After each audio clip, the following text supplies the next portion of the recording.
বলছে যে কল্প বৎস নামে ভূমি নন্দন, অর্থাৎ তিনি যে দুটো বিবাহ করেন, প্রথম স্ত্রীর গর্ভে যে সন্তান জন্ম গ্রহণ করেন যে পুত্র, তার নাম হলো উৎকল। আর পরে যে বিবাহ করেন তার স্ত্রীর নাম ছিল ভূমি। এই ভূমি হলো দুটো সন্তান, কল্প আর বৎস। তার মানে দুটো ধ্রুব বিবাহ করছেন কয়টি? দুটি। তাহলে দুইজন স্ত্রী, এই দুইজন স্ত্রীর গর্ভে পুত্র হলো তিনজন। এই তিনজন পুত্রের নাম কি? উৎকল, কল্প আর হলো বৎসর। বৎসর গুণেতে শ্রেষ্ঠ জ্ঞাত সর্বজন। এই যে তিনজন পুত্রের মধ্যে জ্ঞানী গুণী পণ্ডিত সর্বদিক দিয়ে, তার নাম কি? বৎসর, সর্বশ্রেষ্ঠ। জন্মাবধি উৎকলের হরিপতি মন, অনিত্য ভাবেন মনে তুচ্ছ আর্যধন। জন্ম থেকেই উৎকল হরির প্রতি, ভগবানের প্রতি ভক্তি। এই তিন ছেলের মধ্যে ভক্তি কার বেশি? উৎকলের। হ্যাঁ, ভগবানের প্রতি তার অগাধ প্রেম ভক্তি। উঁচু নিচু ভাব তার নাহি ছিল মনে, সর্বজীবের সমভাব ছিল সর্বক্ষণে।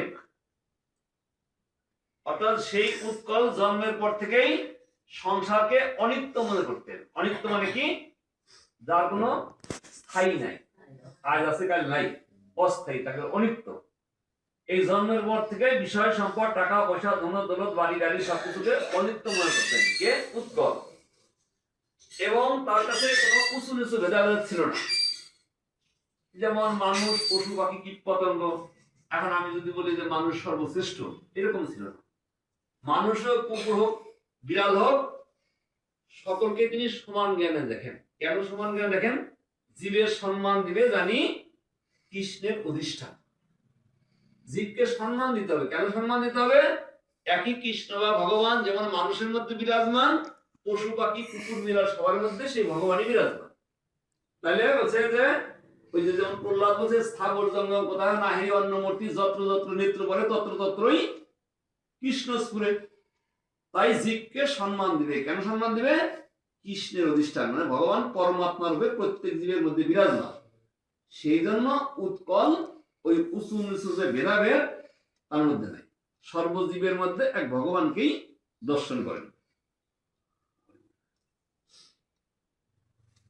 সর্বদা আনন্দে মগ্ন বাহ্যে মুখ সম, জড় বলি সবাকে তাহে তাহে লাগে ভ্রম।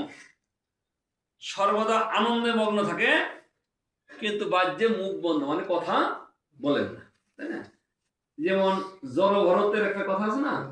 জড় ভরত একবার সংসার ত্যাগ করে গণ্ডকী নদীর তীরে পুলহ আশ্রমে তপস্যা করলেন। তপস্যা করার পরে কি হলো? হঠাৎ করে তপস্যায় সিদ্ধি লাভ করেছিলেন, কিন্তু একটা কি বিপদ হলো? হরিণ শিশুর চিন্তায় মগ্ন হয়ে মৃত্যুবরণ করলেন। পরবর্তী জীবনে হরিণ হয়ে জন্মগ্রহণ করলেন। এই হরিণ জন্ম ত্যাগ করার পরে তিনি ব্রাহ্মণের পুত্র রূপে জন্মগ্রহণ করেন। তখন ভরত মনে মনে ভাবলেন, কি ভাবলেন? যে এই ভরতকে জাতিস্বর বলা হতো। কেন জাতিস্বর বলা হতো? পূর্বজন্মের কথা তিনি জানেন। ভরত জানে আমি প্রথম জীবনে ভরত, তারপরে হলো কি হরিণ রূপে জন্মগ্রহণ করলেন। পরবর্তী জীবনে তিনি যখন ব্রাহ্মণের রূপে জন্মগ্রহণ করলেন তখন তিনি কথা বলতেন না। কেন কথা বলতেন না? তিনি দেখলেন কথা বললেই বিপদ, পাপ হয়, অন্যায় হয়। সেই জন্য দুই জন্মে ভুল করছেন, এই জন্মে আর জড় ভরত ভুল করবেন না। সেই জন্য যেহেতু কথা বলেন না, চুপচাপ বসে থাকেন, তার বৌদি দাদারা দিলে খাবে, না হলে অনাহারি তার দিন চলে যায়। যদি বলে যে নাম ছিল জড় ভরত, যাও তো জড় ভরত, মাঠে কোদাল কুপিয়ে কি জায়গা জমি চাষ করো, তাই করতেন। যেহেতু কথা বলতেন না সেই জন্য তার নাম ছিল জড় ভরত। ওই জন্য সাধুগুরু বৈষ্ণব তারা কথা কম বলে, তাই না? যা কথা বলে একমাত্র কৃষ্ণ কথা, আর জগতের সকল কথা হলো আন কথা, বেশি কথা বলে না। সেই রকম এই জড় ভরত যেমন কথা কম বলতো, এখানে কার কথা আমরা বললাম? উৎকল, তিনিও কথা কম বলতেন, ভগবানের ভক্ত। ব্রহ্মানন্দে সদা মগ্ন, কেহ না জানিত, উন্মত্ত বধির মতো সকলে হাসিত।